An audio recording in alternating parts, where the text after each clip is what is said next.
What's up, everybody? Welcome back. Happy Skews Day to you. It's February 27th, 2024. I'm Trey. That's Mark. How you doing there, Mark? Good, bud. Got a fun show. We talk about the Biden impeachment star witness being a paid-for agent of Russian intelligence, and like Mm-hmm. quite a just a series of dipshit events that are gonna be fun to go through and figure out what's actually going on here through the lens of some chicanery in Moldova. So that's fun. It involves the rapper Exhibit, so that'll be fun to get to. I love any Um, opportunity to talk about Moldova and or Exhibit. Don't get a lot of chances to talk about those two things, two of my primary interests. So yeah, I'm looking forward to it. The world's so stupid, man. It's like I can't think about conspiracy theories that bother me. Is the world's so much more interesting than that? Anyway, Yeah. so a couple quick things before we get to the show. We're on the verge of another government shut down. No, you're not living in a looped time movie. There's a measles outbreak in Florida thanks to Ron DeSantis' anti-vax dipshittery. It did not have eight cases of measles, including the first in child under 5. The Surgeon General down there has decided to let parents decide whether to quarantine children or keep them in school with measles. Mm-hmm. Um, and I wanted to give you a quote from a Supreme Court hearing today that is going to decide whether or not the internet can continue to exist. And the judges seem to be on the fence. We won't get into the weeds of that, but I just wanted to read this quote from Justice Alito. If let's say YouTube were a newspaper, how much would it weigh? Yeah, I'm not even prepared to contextualize that question. Like, is it good for a newspaper to weigh? Like, do you want also what is a hefty newspaper? I don't know. What is that? Is it a Sunday 13. edition? That's what I'm saying. Sunday Yeah. edition, and is Sunday edition good or Sunday Mhm. edition bad? Should it weigh less than your average newspaper? How do we factor in like the Citizen Statesman, the premier news source of Clay County, Tennessee, right? Like it's going to weigh less than the LA Times, I imagine. So I Yeah. don't even know where to start with that. But seriously though, where was he going with that? What? Yeah, I don't. who Yeah. knows? It doesn't matter. It's not Yeah. worth it. It's like the human mind can only ponder such things. But also, Jonathan Turley, who's a guy who's been all over the place his whole career, law professor, kind of a weird crank, but he's turned into like a MAGA adjacent kind of dude. But he wrote this batshit insane editorial in The Hill about Joe Biden's grandfather and basically how Great grandfather. yeah. Not even just his regular papaw. Got to go But the back a few more thesis, generations. this is a really old school thesis that is basically the Irish brain pan is prone to crime. The Bidens have shown a legendary skill at evading legal accountability. Even in the face of overwhelming evidence, Biden family members often marshal political allies and media to kill investigations or cut sweetheart deals. The Bidens swim in scandal with the ease and agility of a bottlenose dolphin. From his own plagiarism scandal, which Biden did do that, to his brother's role in killing a man, which I was not aware of, but that's a fun story. His brother was apparently riding passenger because he didn't have a driver's license, and the car he was in that he'd paid to rent, he got in a car wreck. A person died. He ended up suing James Biden. Anyways, his brother's role in killing a man to his son's various federal crimes. Biden's have long been a wonder in Washington. It turns out it may be something of a family trait acquired through generations of natural selection. All right. So the story here goes that Biden's great-great-grandfather, Moses Robinette, owned a hotel, but it burned down and needed a job. So he took a job as a government contractor during the Civil War, taking care of horses. All right. He got another government contractor, heard him bad-mouthing him in a bar. The two of them got in a fight. I guess Moses was a tiny dude, so he pulled a knife and cut the guy. He was charged with attempted murder. Ended up getting pardoned by Abraham Lincoln after using some political connections. So there you go. The Biden crime family goes back generations to an attempted murder charge involving horse care during the Civil War. Oh, my God. Yeah, no, look, I don't, as a white guy from Tennessee, I don't want to be judged by my regular papaws, let alone my great grandpa. You go into that, and it's going to be some gnarly stuff you're pulling out. So yeah, I'm not sure what people are supposed to take away from this. Yeah, at least his granddad was on the right side of the Civil War, great granddad. So you Right. go give Moses credit for that. I'm not sure a lot of people that his political opponents could say the same things, but anyway, well, that's an issue for another day. So yeah, we can get to it now.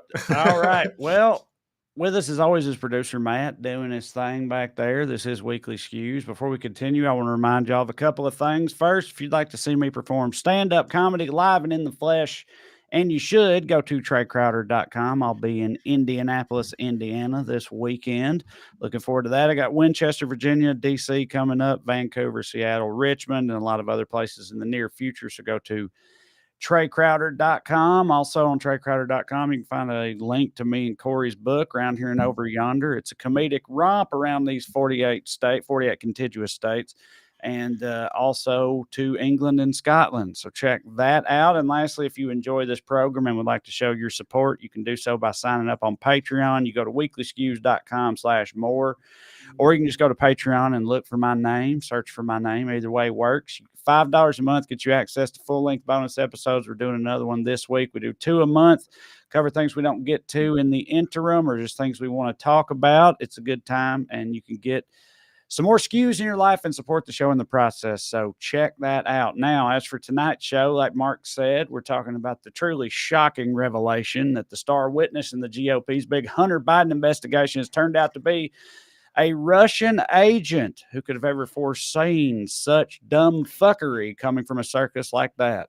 And also kind of one of the coolest scam artists of all time, and kind of a hero of mine that I'm reading up on him. But we'll get to that. We will hear that elaboration a little later and plenty more. But first, we begin with the Daily Dumbass. Matt, graphic, please.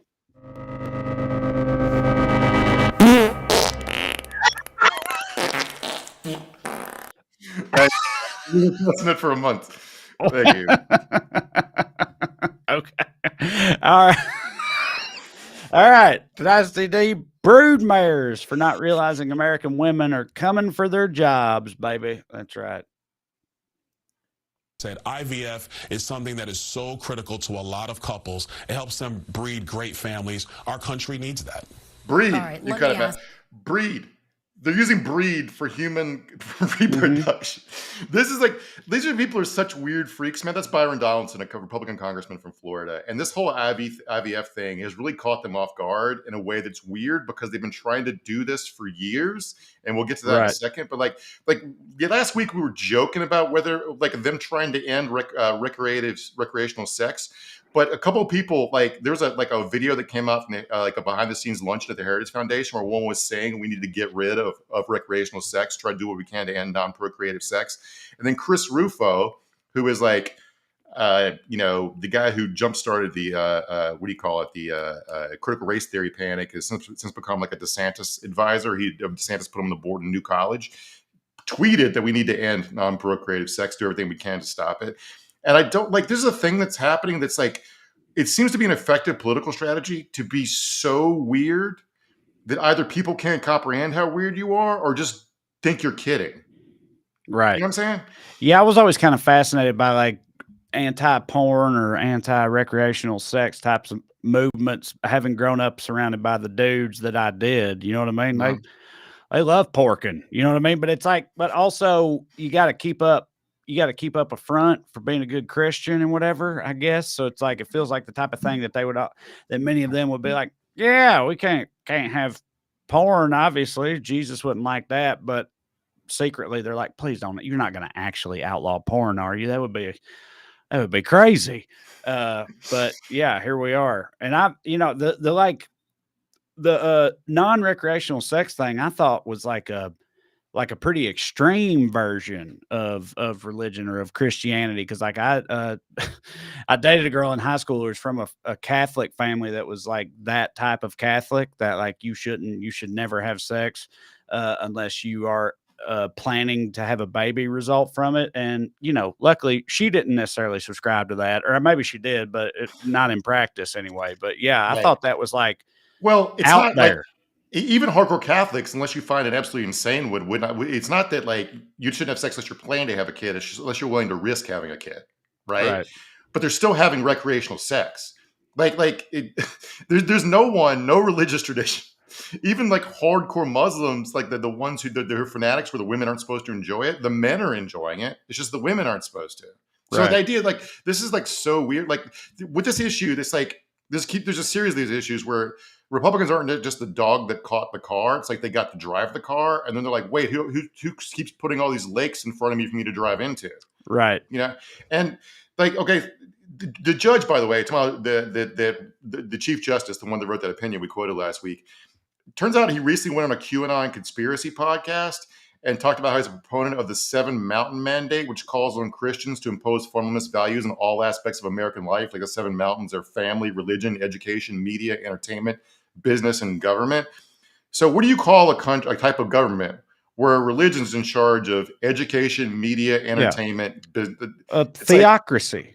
Right. Yes. It's like Saudi Arabia just started letting women drive, and I guess we're just going to meet them in the middle somewhere. Right. Well, You know, dude, it's I mean, a lot of these people have absolutely wanted a actual theocracy for a long time. You know what I mean? The U.S. is a Christian nation. They say like that's nothing new. Like it's wild. They've started deviating away from even caring about like just democracy as a concept. But even before that, when they were like the fundamental principles of this American nation, the one that a lot of them wouldn't really cop to was the separation of church and state. I feel like, because a lot of, you know what I mean? Like they'll be like, oh, I disagree with you, but as an American, I'll fight to the death for your right to say it. Talking about free speech, that type of thing. And I feel like that's starting to fade. But even before that, I don't think they felt that way about church and state. You know, like they want the Lord to be in charge. Right. There's always been like elements of this, but like I don't like American society in general has moved away from it, but they're moving. A smaller percentage of people is moving harder towards it. It's very weird. Like these reactionaries are so weird. Like I was thinking about it, like when in the Super Bowl when they had "Lift Every Nation" and lift every voice and sing. They sang it, which is colloquially called the Black National Anthem. Right. And I knew how that was going to play with the papaws. And I'm still seeing overreactions to it from Fox News and like figures on the right about it. Like, oh, we want Black America, white America, we want America. I'm like, it's just a fucking song. But my takeaway from that is like someone at the NFL knew there was going to be that reaction. They crunched the numbers, decided they were too small of a number of people to count for any sort of business reason, and push forward with it. But there's still enough of them to like tear the country apart. Right. Right. Yeah. And that thing you said about them like having caught the car or whatever, I feel like this is indicative of a larger thing with them where like a lot of their policies, they don't work practically. Like in practical application, there are problems with them. And it's like a lot of them, they don't get the chance to see that realized. Meaning like I've brought it up a million times. You talk about either like healthcare or welfare or any of those things, or you know, if you ask them like, so are you saying that we should just let poor people die? We should allow poor people to die. And they'll say like, no, of course I'm not saying that. It's like, okay, but what is going to happen then? Right. But they don't, thankfully so far, well, to a certain extent, we don't have to see that like actually play out. But with the abortion thing, it's a similar situation where it's like, you can, you know, posit these actual practical problems or practical implications to what they're proposing. And they would be like, no, of course we don't want IVF outlawed or whatnot. But we're actually seeing that happen now because, like you said, they've caught the car in this scenario. They've actually pulled it off. And now all these hypotheticals that they would, you know, immediately, you know, put down are actually playing out, and they have to deal with that. And it turns out they don't seem particularly well equipped to do so. No, it's sort of like they'll say we should do something. Everyone, even half the people on their side, just think they're talking out their ass, but the pro-life activists hear it and believe them. So they're playing both sides of the fence like that. But everyone assumes it'll just never happen. And then they, like an expert tells them that it won't work. It's fucked up. Like it's not practical. They sort of bumblefuck into doing it anyway. And then everybody hates them for it. And they just lie and say they never wanted to do it in the first place, which is what's happening right now. Right. The responses to this are all over the place. Like Nikki Haley, she said she didn't agree with the Alabama ruling, but she does think that an embryo is a baby. Now, like, so here's the thing though. Nikki Haley's son was born through IVF. She said that in her interview, and the reporter didn't ask the follow-up question. It's obvious here, which is what happens to the embryo? Were there any embryos that weren't implanted, and what happened to them? Because if like Nikki Haley thinks of herself as a murderer, that feels like an important question. Do you know what I'm saying? That's what I'm saying. A lot of their positions, they are mutually exclusive. You know what I mean? Like you can't say like, no, I fully support IVF. I do. But also I think every embryo is a living human being that has, you know, the same rights as everybody else. Like that cannot be. The two things you can't have it both ways, but they just, you can't even try to. You could say you could do like the Joe Biden position on abortion, whereas like I'm Catholic, so I'm personally against it, but I don't think it should be illegal, right? But like Nikki Haley did IVF. See, Right. the whole thing here, well, I'm personally against it, but I think it should be legal, doesn't even play for her. But like, anyway, so Tommy Tuberville, who of course is the senator from Alabama where this all happened, was asked about it and didn't seem to understand what had happened. He said he agreed with it because we need more kids. And the reporter's like, but it's going to make less kids. And then he Right. said, well, I've got to read the text of the bill. There is no bill. It was a fucking court decision. Tim Scott dodged the issue with he said, well, I haven't studied it, despite the fact that he co-sponsored Rand Paul's 2021 personhood bill, which would have banned IVF. Like, Republicans in the House also had a problem with this. Nancy Mace tweeted out that she would never, like, we got to protect IVF, but she's co-sponsor of a bill, the current bill in the House called the Life at Conception Act, that has no carve out for IVF. She's just straight up fucking lying, or either didn't understand what she was signing on to. And by the way, in 2022, Republican senators blocked a bill that would have created federal protections for in vitro fertilization. Now, what happened here, why they're all backtracking so quickly over like what's essentially a deeply held belief they've had for a long time, so deeply held, they wrote a bunch of laws about it. One guy's tweeted out we need to protect IVF. He's been a part of like 14 different bills that would have banned it. The Republican Senate campaign group sent out a memo to the candidates on Friday telling them to align with the public's overwhelming support for IVF and fertility treatments, end quote. According to the memo, 85% of all respondents in the group's polling supported increasing access to fertility treatments, and even 83% of evangelical Christians support in vitro fertilization. So what's happened here is people noticed what they've been for and don't like it. Right. And yeah. And exactly. Well, because it's like, their whole thing, like with homophobia, when they talk about the gay community, it's like part of their argument is, well, they cannot biologically have children. And that's how I know that is wrong, because God has clearly decreed that they cannot have children. Right. And you could bring up like, well, what about straight people who, for whatever reason, have, are biologically unable to have children? Like, is that not also God doing that? And again, it's the type of thing where they might hem and haw and backpedal or whatever, but like now it's actually happening. Like you could tell that they don't actually, that logic is not what they actually, hinge everything on, because if they were being intellectually consistent and everything about this, they would be opposed to IVF for the exact same reasons, but they're not, because, because they're full of shit. Well, a lot of them do think if you can't have children, that's God's will. They would not say that directly to a woman's face, but they do believe it. But also, like, when but if 83% of them are in favor of IVF, then I mean, right. But it's like, because it's like everybody gets medicine. Like, if you step on a rusty nail, you're going to turn down a tetanus shot and some penicillin. So, like, does God chose you to step on that rusty nail, right? So, what are you doing? Going against His will? But like, in the face of all this, the reality that they've actually destroyed IVF in one state and been trying to destroy it nationwide, they have nothing left to say except lies. Here's Lindsey Graham over the weekend. The last thing we'll do is shut down a fertility clinic to have a child that you desperately want.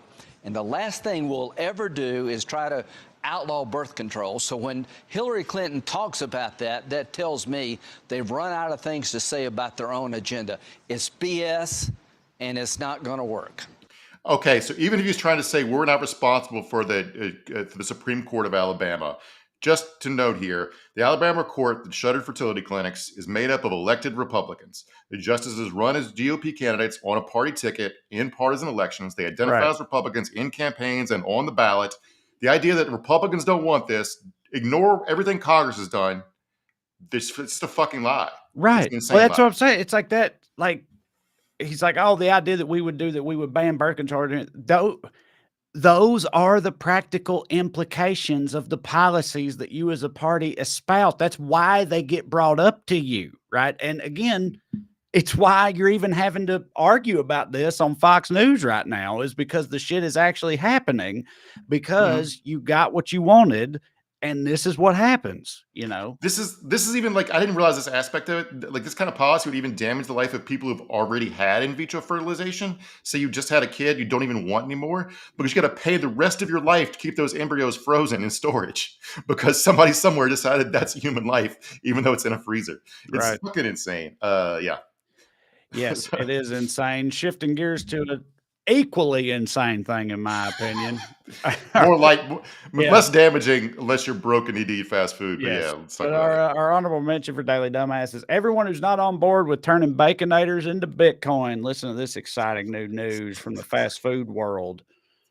2 Dave singles. How much would it cost? You could ask, but starting soon, depending on the time of day, you might get a different answer. Wendy's, the country's second largest burger chain with 6,000 locations, announcing that starting next year, menu prices will fluctuate during the busiest times of day, meaning you could be paying as much as $1 more for that Baconator during the lunch rush. Historically, So you cut it back. So this is like a bigger viral story because everyone thinks this is fucking stupid and insane. Course, yeah, this is one of the few bipartisan things that will unite us as a people. I think it's how you can tell that I was a fat kid is because like I've never been more enraged at capitalism in my life. Like this happened, and I was like, these motherfuckers must be stopped. Now I've generally always thought that, but I'm saying this right here, this is a bridge too far. This is patently absurd. But you're right. I don't know what they expected. Literally, no one is on board with this. It's like, oh, we're copying Uber. It's what Uber does. And just speaking anecdotally for myself, Uber, when you're on Uber, there's like a limited number of drivers on there at any given Uber fucking sucks too. Don't get me wrong. But like when you're on there's a limited number of drivers in an area at any given time. And if it's a rush time or whatever, and so the supply is lower and the demand is higher or whatnot, whenever they had surge pricing during certain times in certain cities, I was always like, well, that sucks, but I understand the logic behind it, I guess. But like, you can't do that with fucking cheeseburgers. You got the cost of goods sold and your margin, and it is what it is. You can't just say because you're coming at 12 or 1 in the daytime. Now it's $1.50 more. What the fuck is that about? Just because there's like a roadmap for it from a whole different industry than yours? Like, fuck that also, shit, man. Like Uber does crooked shit like we talked about. Like they'll you're more likely to pay surge pricing if the app notices that your battery's low. All right, so that's fucked up. But general surge pricing, what you're doing is you're outbidding other potential Uber. Yeah, exactly. Right. But if you're in line at Wendy's during a lunch rush, you're already paying the tax by having to wait in a longer line and take longer to get your food. That's the fucking tax, right? So like, but why does every tech advance feel like societal decline? I know. I know, dude. Somebody like. I feel like we were young. I mean, I'm sure tech has, I don't know, maybe tech has always been that way, but I feel like when we were younger, like we looked towards this better, more utopian future provided by technology. Like, you know what I mean? Like all these things that would happen and make our lives easier. And there are some of them, but it seems like most of the tech advances we hear about are just things that make shit worse and piss us off more, you know? And it's like, that ain't how it's supposed to work. It's supposed to go the other way. It's supposed to make it better. What the fuck is this shit? But this is so dumb, and there's no real government regulation mechanism I can think of to stop it. Or not like we pass some sort of new regulatory framework, but like this is so maddening. I definitely feel like what's going to happen is Trump's going to find out about this and do a rant about it and get 400 electoral votes.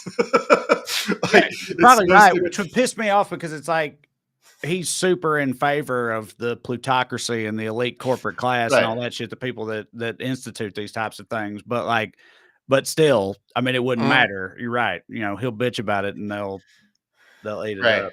So this came off an earnings call. Like the CEO, his name's Kirk Tanner. So they're going to invest $20 million in like digital menu boards so the prices can be updated in real time. So you can like watch the Wendy's menu like it's a stock, like it's a stock ticker. Yeah, right. Yeah. Burgers are down. It's like this is like beyond like okay, so like if you're a broke person who lives on a 99-cent menu, and there's a lot of those in America, like you're gonna have to time out when you eat. According to like you have to eat it off hours, which is really dystopian and sucks. And people do hate this shit. They've done surveys on it. Majority of consumers, 52% say dynamic pricing is equivalent to price gouging. Yeah. And 65% say it makes the decision of where to eat more difficult. Yeah. Cause like you're going to give your kid $10 to go down to Wendy's, not knowing if they're gonna be able to get lunch with it. Right. But like, they're like, I didn't notice that Wendy's is sort of becoming the Elon Musk of square burgers. Like it's not the first time they try to stuff tech shit into your Wendy's bag. Like they had a plan to unveil an AI chatbot powered drive-through back in May, but it came out that the secret technology was just humans. They were just people in another place. They'd outsourced it. They also announced a fleet of tunnel-dwelling self-driving robots that will deliver your order. I don't fucking know. But like, I did have a get rich quick idea that we could do based off this. Okay. All right. What we're doing is frosty arbitrage. All right. Okay. Yeah. So it's a hot day. School's Yeah. about to let out. You're like, Wendy's is the block away from school. You're like, holy shit, Frosties are about to go up. So I go down to the Wendy's 10 minutes before school lets out. Right. And I buy like 30 Frosties. And right now the price of a large Frosty, I looked it up, is $2.39. Yeah. All right. So I dropped like $70 on Frosties or whatever. The kids show up. The price is spiked to like $4.39. And I'm like, kids, I got a cooler full of Frosties right here. I will sell you for $3.39. Yeah. Yeah. Pure profit, baby. Yeah.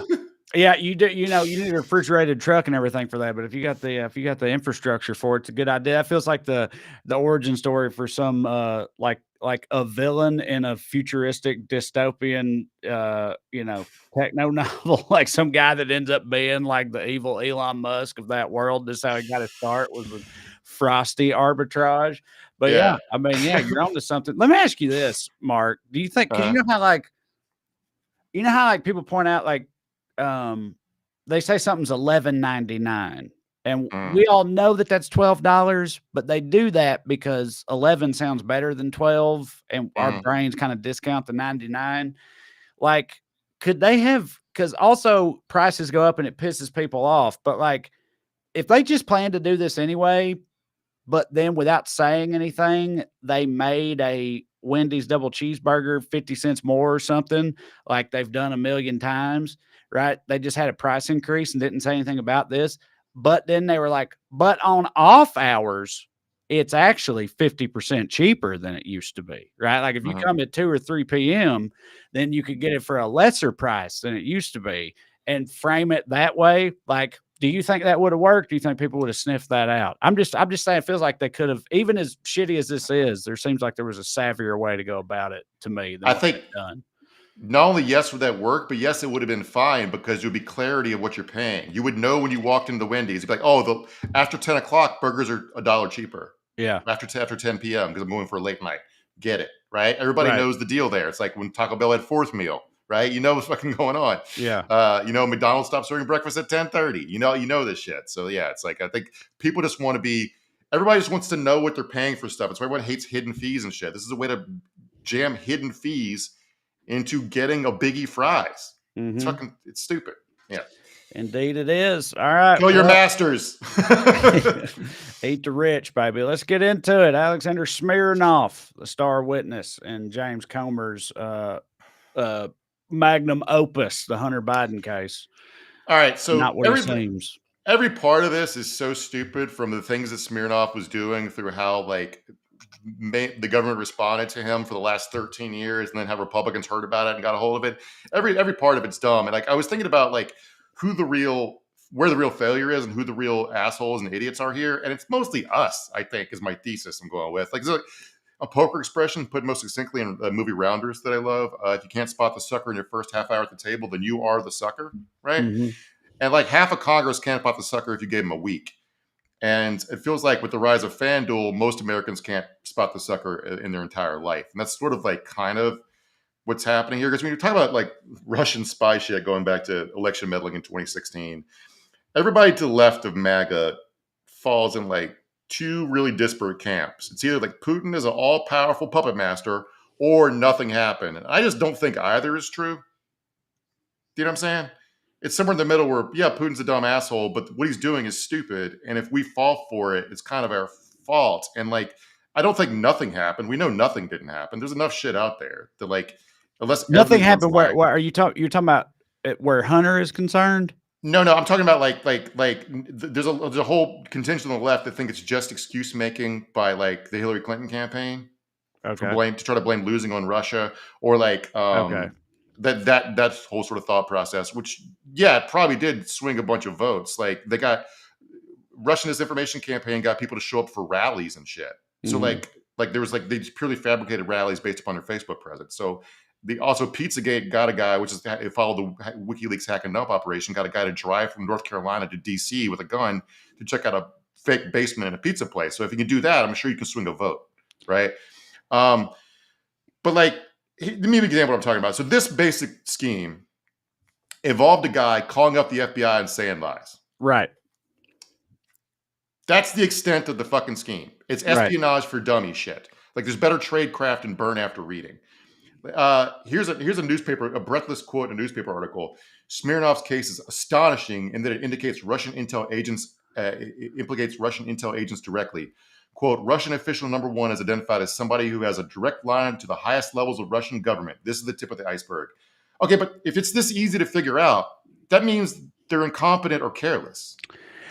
Right? Yeah, but I mean, from their perspective, it was like if it was working despite being so easy and low level for them, do you know what I mean? Like, I feel like it just makes us look even worse. Do you know what I'm saying? Like they're like if it was effective for however long, then I'm sure they were emboldened by that to do even dumber and easier things, probably because they're Right. like, you won't believe how easy it is to trick the Americans, you know? Right. They were basically feeding them lies to tell. They were so like, okay, one of the things that caused this whole story to fall apart is after meeting with some Russian people some people from Russia in November, he gave a new, let me read here, a new false narrative about Joe and Hunter Biden, raising the possibility that Hunter had been secretly recorded at a hotel in Kiev. Just one small problem. Hunter's never been to Ukraine. Right. That was very easy to figure out. You go back to the fact that like it was very easy to figure out who gave him the information because he had him saved in his phone. I guess his survey GRU or something. Mm-hmm. It's just like this is like incredibly dumb shit. And the fact that a lot of Americans, including a bunch of them in Congress, are falling for this to the degree that the president was almost impeached over it, it just doesn't reflect well on our ability to navigate reality or be media savvy. Right. Right. And to tell you how, like, because let's compare it to, let's go to Moldova real quick for a second. Let's travel with me to Moldova, the wonderful land of Moldova, a land of contrast. I actually don't know much about it, except it's over. Me neither. I don't even know Moldova, where like this Eastern Bloc stuff. They were Moldova. I've heard of Moldova, but I don't know. It's over there in the Baltic states. Yeah, it's over there somewhere. All right. So in late last year, Moldova's president's a woman by the name of Maya Sandu. She's like trying to like integrate Moldova with the West and is generally supportive of Ukraine. That is not cool to Russia, so they've been trying to take her down. And their plan to do so was they hired a bunch of Americans to do cameos, where they. The video is entitled "Holiday Celebrities Urgent Appeal to Maya Sandu." It features well-known U.S. celebrities Dolph Lundgren, Lindsay Lohan, Brian Baumgartner, Eric Roberts, Michael Madsen, Mark Dacascos, and rapper Exhibit. They A-Team, buddy. Yeah, they collectively deliver a message calling for the overthrow of Moldova's president, Maya Sandu. Now, okay, did they do that in English, or were they given like a script that they? It was mostly English, but the end of it was an expression in Russian that is apparently, you could tell, was written phonetically for like Exhibit to sound out. Okay, so right. So these celebrities, these like many of whom have seen better days, professionally speaking, and they're on they're on Cameo, and they get a Cameo request that says, "Hey, could you just say this?" And it has to do with the president of Moldova, but they don't know shit about Moldova or whatever. So they just read it. They just say it and then read the phonetic Russian at the end of it. And that became the basis for this like propaganda campaign over there. It's like, see, American celebrities think she should go. It's fun that I know I've put this in the text chat before with me, you and Drew and Corey, but I had a dream once, like few years ago, but I always remembered it because it cracked me up so much. I had a dream one night that because Corey is very active on Cameo, and I had a dream one night that he got a Cameo request to wish like a happy birthday and to really talk up brutal Filipino dictator Rodrigo Duterte. Yeah, right. Uh-huh. And he did it as the buttercream dreams. He's like, "Excuse me, baby, Duterte," and he's like talking about how great this dude is and everything. And I had that. Then I woke up like crying, laughing because I thought that was so funny because I could see Corey doing that. He would have absolutely no idea who Duterte is. Right, that's what I'm saying. Yeah, he would have no. He'd be like, "Oh, this guy hits you, say hits, he hits," like. Yeah. And it just killed me thinking about that. That's why I've always remembered it. And I'm just saying that is what has actually happened to these people on this list, which is hilarious to me. Yeah. What they were asked to say was, "We Hollywood stars support the people of Moldova in their desire to overthrow you, Sandu. We join the flash mob. Divete skinem Sandu, which translates to let's bring down Sandu in Russian. All I right. don't know, dude. I think I would sniff something out there if it was me. If I got the cameo request, you know what I mean? That sounds pretty. I think I would, but like you don't even know, like I guess you could Google Moldova Sandu and try to figure out, but like they're not like they just didn't do that or don't care. But either way, Right. like, but my main thought is like the cynical takeaway here is if you're dumb enough to like, do you deserve freedom if you're dumb enough to overthrow your government because the former host of Pimp My Ride reads some shit in phonetically spelled out pidgin Russian? I mean, right? that's a good point. Yeah, for sure. Like, so, but like Exhibit's cameo rate right now is currently $300, by the way. So that's kind of like multiply that by 7 or 8, and that's what this cost Russia. It's not like this is not high level shit. It's not like it's Right. not like Masters of the Universe type stuff. And like neither was like the WikiLeaks hack and dump in 2016. It's like basically like the layers of it. Like anyone's emails are going to have shitty gossip in it, right? And the comparison, the international comparison here too, is like Russia also hacked a bunch of shit involving French elections. The candidates just didn't cooperate with Russian intelligence by using it in attack ads. The bad actor here was Trump for like cooperating and Right. going to rallies and waving it around. So reporters had to write. He waved around an email that said X. Right. That was the effective part of the scheme. And there are like, you know, there are a bunch of reasons Trump could have done that. Like, you know, a lot of people like the full blue anon thing is like Trump's on Russians' payroll, but like he's going to get his beak wet if there's an opportunity. It's Donald fucking Trump. But like also it helped him win an election. So the payoff is right there in front of you. Right. It doesn't have to be secret. But the real problem here is, and we'll never know, like whatever financial shit was going on between like Trump, Russia, Qatar, Saudi Arabia, like it's all like it'll drive you insane trying to figure it out. This whole like forensic accounting intelligence teams try to track this shit and they can't do it. But like the real problem here, and I haven't seen that this actually worked in Moldova, maybe because you know they're used to Russian disinformation campaigns, just eye roll at it. But like over here in America, we're not actually that used to dealing with open disinformation like this, so it just rots our brains. A lot of like our fellow Americans are just too dumb and lazy to try to figure out what's actually going on here. Yeah. And like as a democracy, like with freedom comes like responsibility to be an informed citizen. And if you don't do the latter, you lose the former. So I wanted to like walk through what's actually happening here, right? I do want to say that like Republicans in general, do they ever think deeply about why Russia's always trying to help them? Right. What does that imply? Like what does Russia want? You know what I mean? What's the outcome they want? They want America to be destabilized and weakened and all that. And if they seem to be always backing your side, why would they be doing that? Like, what do they think that's going to result in for them to motivate them to do that? Right. Like if you're an athlete playing a road game and the home fans cheer when you come in the game, right, you suck. Right. Right. It's like we talked about swatting a couple months ago about how like what does it say? Like as a police officer, you see that a lot of people think it's an effective mechanism to have someone murdered by sending police to their house. Right. That should hurt your feelings. Yes. Right. Right. Right.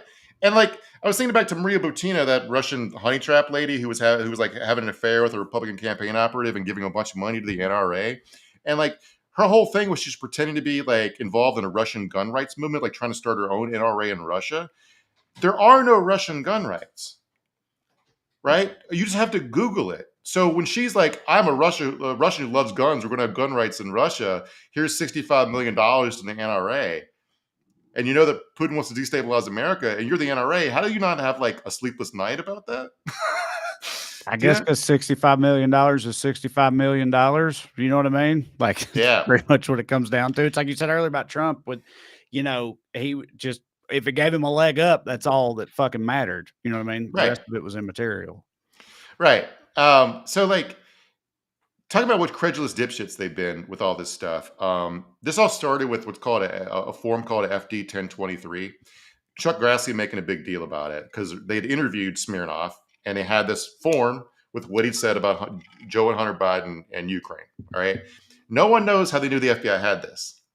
All right. So that's part of the mystery here. We'll ignore that for a second. Somebody, maybe Rudy Giuliani or whoever, was on the other end of the scheme. told him about it. But the form is just an intake form. It's just like you just transcribe what the person says. Right. It's not even up to the standard of like a warrant, like a arrest warrant affidavit, where a judge, in theory, has looked at the evidence and decided that it's credible enough for an arrest. This is just a guy saying some shit. Like if a source came to the FBI and said Joe Biden kidnapped me and forced me onto his flying saucer and his lizard brethren probed me, that would be documented in FD 1023. And the FBI agent thinking you're a fucking lunatic would be documented elsewhere. Mm-hmm. All right. And the thing is, like, how incurious these people are. Like, your job is oversight. You're supposed to be overseeing the FBI. You should be curious about how these things work and be interested in them.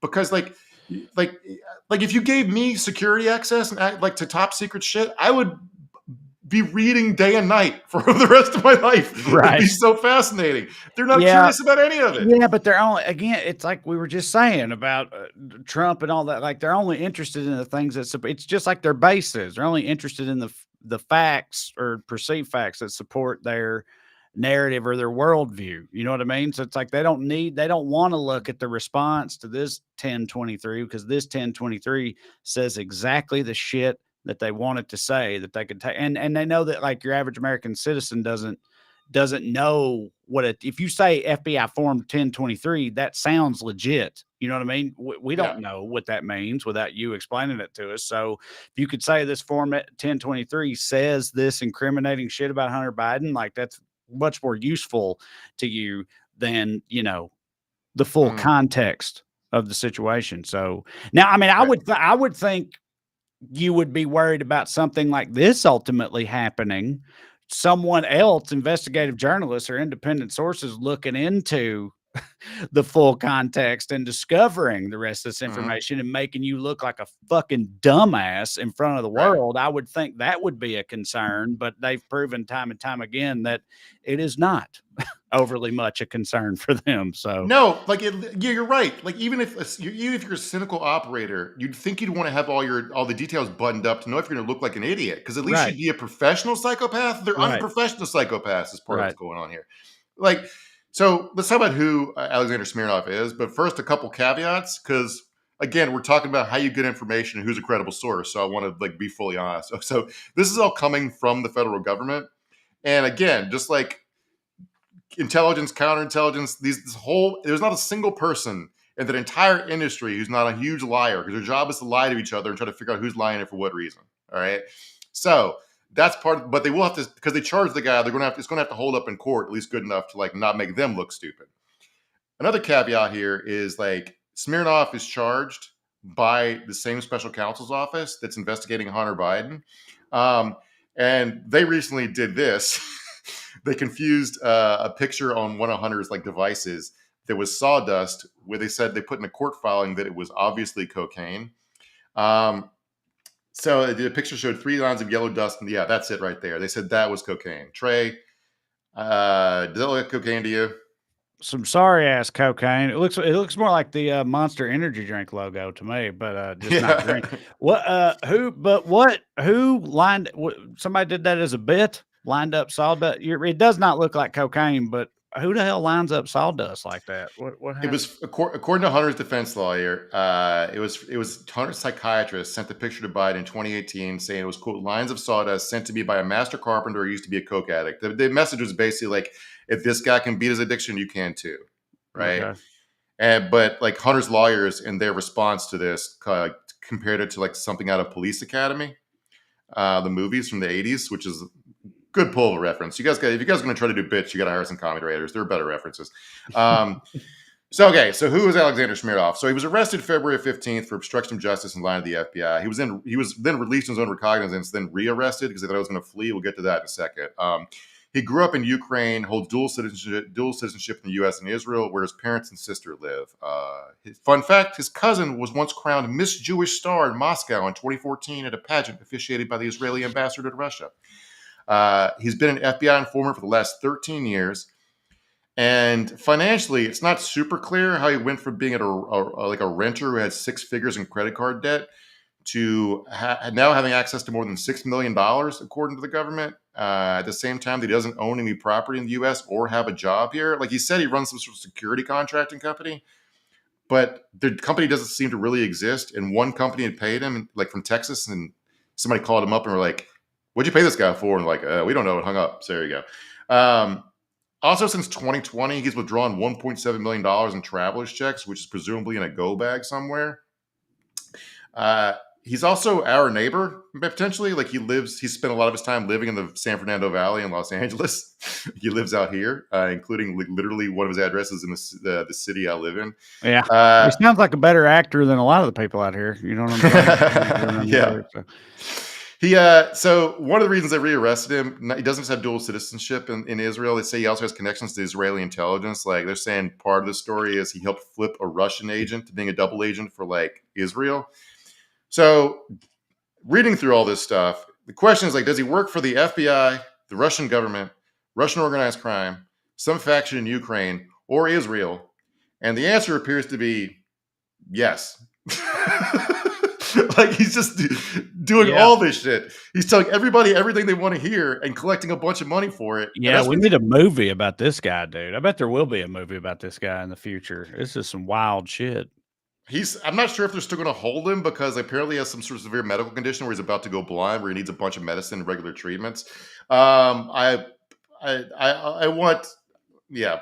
This guy's like, I want his job. I don't know what it is he does. I always think that whenever somebody like this comes up, I say somebody like this, but it's whatever it is. I'm always just like, how do you get into that? Where it's like, people just funneled millions of dollars for these shadowy back alley orchestrations and stuff. And it's like, well, did your dad do that? Like, you know what I mean? Like you're in the military and then you get into the right age. I don't understand how it happens. It's wild to me.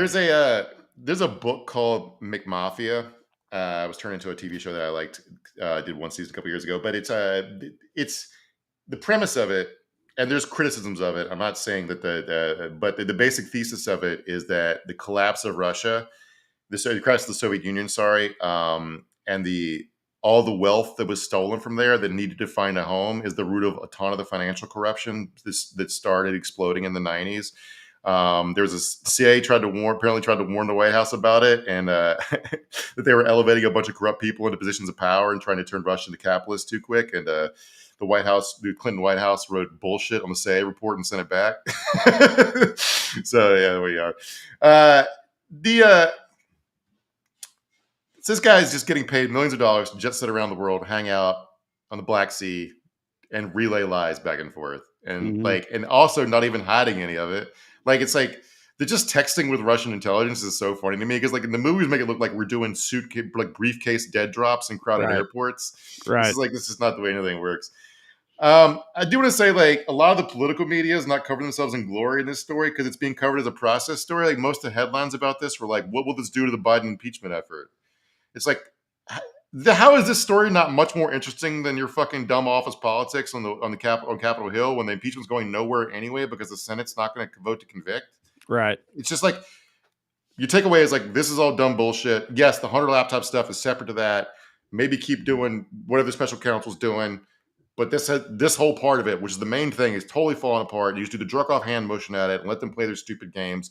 But the main part of the story is. This cool motherfucker was fooling everybody, playing everybody for suckers, including half of Congress, the FBI, and Russian intelligence, and Israel.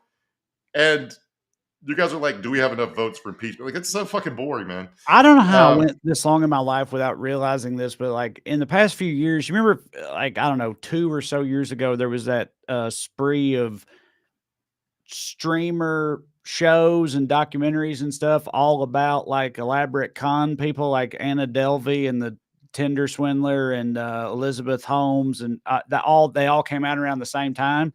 And I remember watching some of those. I didn't watch all of them, but watching them be like, oh my God, if you can just lie good enough, you can lie your way into the highest echelons of society or government, whatever else. And like this dude is apparently another example of that. I guess it's just, we're all humans. And if you're a skilled enough liar and you find a ripe enough rube, then you're in there. I think I've mentioned this before, but there's a ton of social science research about this. Like the reason con artists target rich people is not just because they have the money.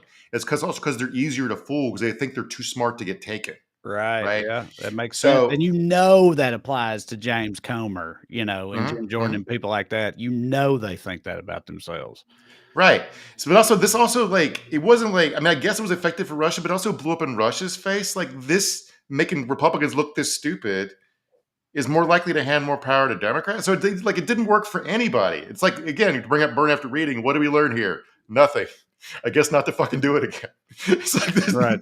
this is all. It's like and like go back to the process story part of it. Yeah, it looks the GOP looks silly, but to act like they were mistaken is crazy. They just got caught before they could put off the heist because not all of them can be this stupid. Like a lot of them are being this cynical, and lying on purpose. Um, it's also worth noting here that this kind of prosecution isn't normal. Like one of the reasons it caught a lot of people by surprise is like prosecutors don't generally, my understanding, prosecute informants for lying to them, especially in counterintelligence cases. Like you don't want to prosecute informants because it gets you less informants, Right. right? But especially in counterintelligence cases, like even if a guy comes in and lies to you, the fact that a foreign intelligence service wants you to believe something is an important data point because Right. then you can try to figure out why they want you to believe it and figure out what the real story is, right? Right. But the Yeah. lie begins the investigation and gets you to the truth. You want people to keep coming in and lie to you, all right? That's why this is just a stupid field to devote your life to.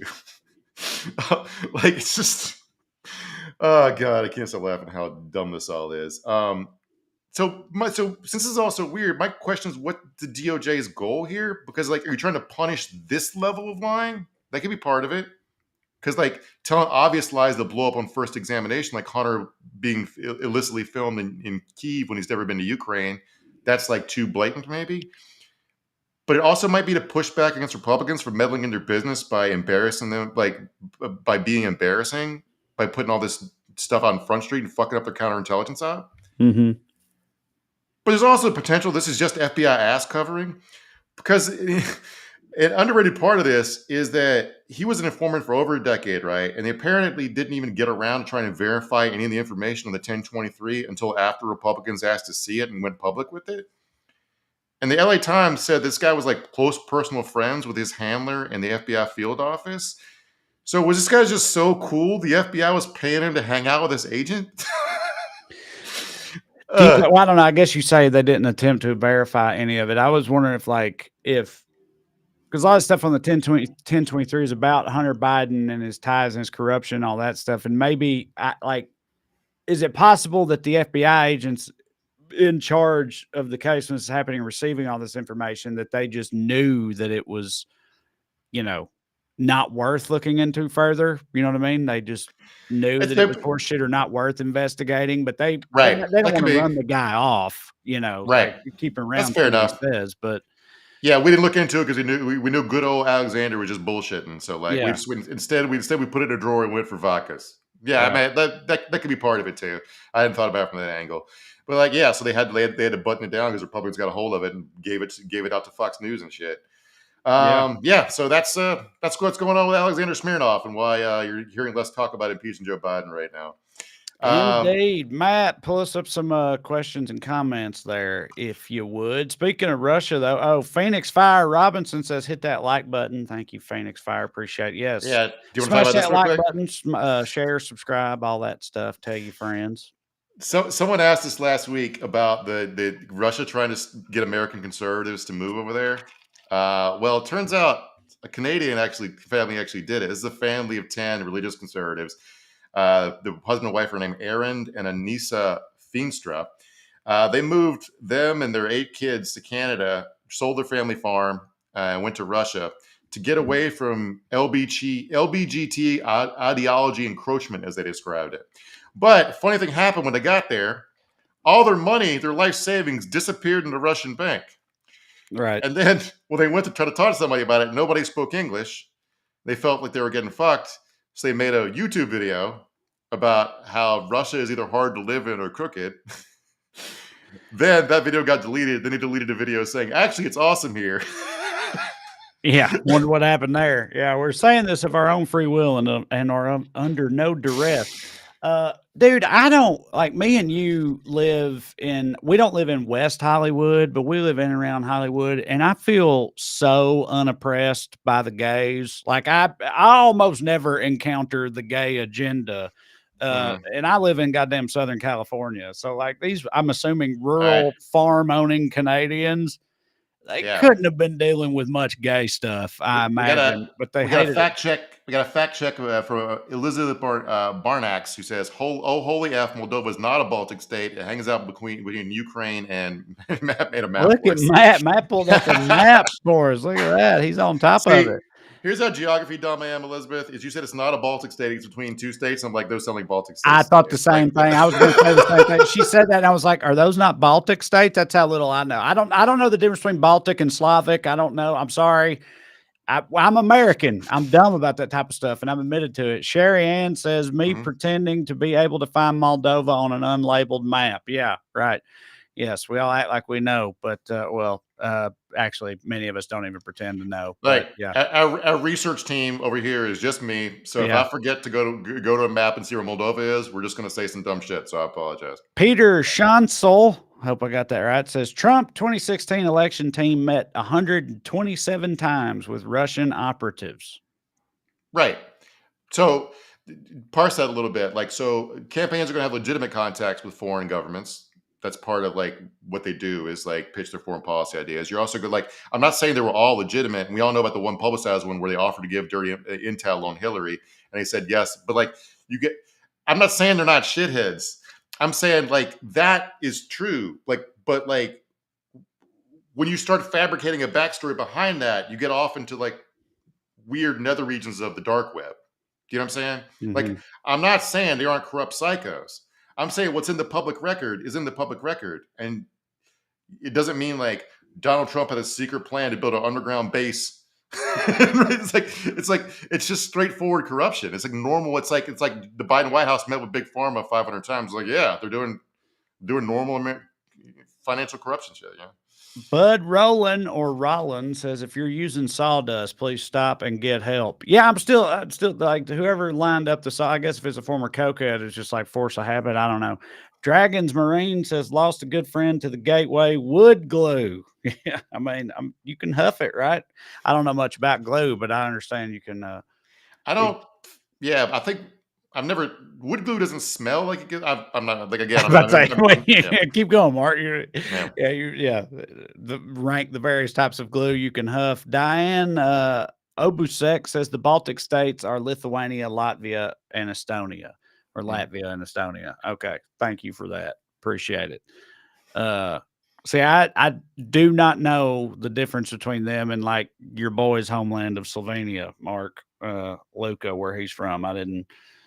See, so let me tell this story. Okay, so like I'm a fan of the Dallas Mavericks. The best player is Luka Doncic. He's from Slovenia. And I was walking my dog the other day, and a lady was walking her dog, and her dog's named Luca. And I go, "Oh, was he named after the basketball player or the cartoon character?" She goes, "Oh, the cartoon character. Like was it a Pixar or Disney movie or whatever?" Yeah, who's Italian? The cartoon character is Italian. Also, fish. Yeah. And I go, "Oh, that's cool. I guess Slovenia and Italy share a border, I think. So it makes sense the cultures would share names." And she goes, "No, they don't," and stormed off. And she had like an Eastern European accent. So I was like, "Am I a moron?" And I go look it up, and it does share a fucking border with Italy. Wait, she had an Eastern European accent, but the character was named after the Italian cartoon? Mm-hmm. This lady contains multitudes. I don't know what else to say. But she was so I would have been, oh shit, I'm wrong. But like, she was like so judgmental about me saying a thing that I was actually right about that it made me mad. Oh, I would have done the same thing you did, dude. Nothing drives me further up the wall than when people accuse me of being incorrect about something that I'm pretty sure I am correct about. There's plenty of things I say that I'm pulling out of my ass and I don't know. And that's fine. But whenever it's something like I do actually know and people very confidently say I'm wrong or accuse me of stuff that is not true, I'll lose it. Absolutely lose it. No quicker way to drive me up the wall than that. But anyway, thank you all for watching. We appreciate it. Listen, before we go, we'll remind you real quick, go to TreyCrowder.com. Check out my tour dates. Come and see me. I hope to see y'all in Indianapolis this weekend if you're in the greater Indianapolis area. And I got plenty of other dates after that. So, yeah, TreyCrowder.com. And if you enjoy this show, you can support it by signing up on Patreon, go to weeklyskews.com/more, and you get 2 extra episodes per month for $5. Get some more Skews in your life and support the show in the process. But the main thing, of course, you keep watching this here iteration of the Skews, and we'll keep making them every Skews day. So we'll see y'all in about 7 days.